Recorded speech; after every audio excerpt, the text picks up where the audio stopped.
I was invited by Omega to check out their latest releases. As soon as I went inside, I was greeted with the new Railmasters. Just wait, I can't show you that right now. If I show that, the video link just here. But I've got some more interesting videos before we get to the new Railmasters. A small disclaimer before starting the video. Footage you're seeing in the boutique was shot on an iPhone, so I did my best to make it as realistic as possible, and the lighting wasn't the greatest over there as well. I hope you get the best experience possible. The first underrated Omega we're gonna see is Constellation. This watch is a coaxial movement Constellation with this blue dial and date marker. It looks absolutely stunning, and I think it is one of the most underrated or not looked upon models in the Omega collection. Only a few people go for the Constellation, most of them go for the Speedmaster.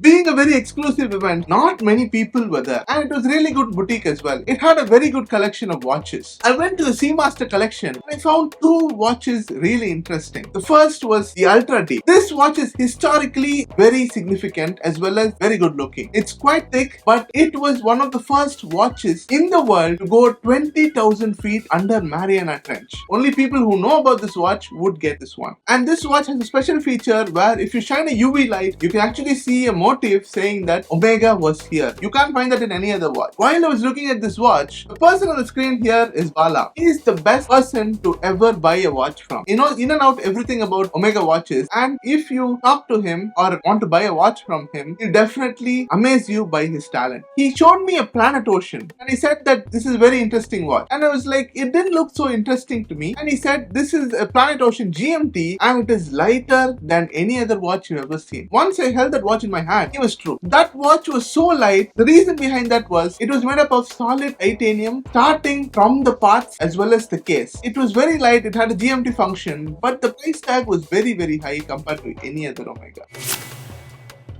And one of the latest Seamasters are the Planet Ocean World Time. So this watch was featured in almost all YouTube channels which are not in India. But this was the first time I saw this watch in person, and it looked really good. Justified how it was in the pictures, it was a really good watch as well. There were so many other Seamasters as well, and the new Seamaster 300 meters in green dial as well as Planet Ocean, and they had a lot of Seamasters and the Aqua Terra as well. So coming to the new Aqua Terra, I got to see the 38mm Aqua Terra with a brand new movement. This was a very new launch, and it was one of the new launches in the boutique as well. So it looked like a normal Aqua Terra but very much smaller for women. It looked smaller than a 38mm, but still it was standard Aqua Terra with a new twist. If you're enjoying the video so far, don't forget to hit the like as it helps the channel, and subscribe if you're brand new to this channel. I'm Nishant and I do videos relating to watches and watches only. The most interesting comment from the last video was from Vishnu7415. Looks like a Christmas watch. If you want your comment to be featured next, please do comment down below in this video.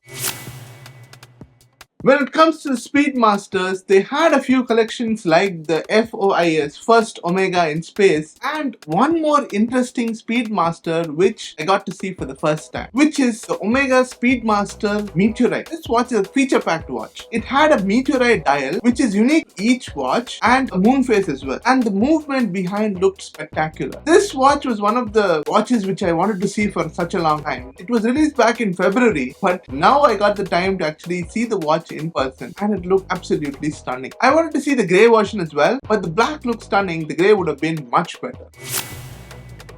Now let's come to the star of the show, which are the new Railmasters. I got to see the three variants of the Railmasters over here. So we have the 3 dial variants, actually 2. One is the small seconds as well as the 3-hand watch. The small seconds was available in 2 variants, which is the stainless steel as well as the leather variant, as well as the 3-hand in a grey dial and stainless steel strap. All the 3 looked very good, but if you're a person who has not seen the old Railmasters but seeing this Railmaster the first time, then you'll surely like it. But if you're a watch enthusiast who have already seen the Railmaster, you would feel that they have toned it down too much, and I felt the same way. It looked really stunning, but it was not the same aesthetic as the old Railmasters which were released, and it was a mandatory shot to actually wear the watch and see it in my hand, and it looked really nice. the patina as well as and the vintage vibe Omega is going through right now is something appreciated, but at the same time I feel like they're milking too much on their most iconic series. So this was my experience in the Omega boutique, and I got to see a lot of cool watches as well, and it was because of one of the subscribers I made a long form video of this event. Normally I make shorts, but this time I want to make it a long form so that you can also experience how an event would look like. So if you watch this video for the first time, don't forget to like the video and subscribe if you haven't already. I'll see you next with another exciting video. Until then, peace out.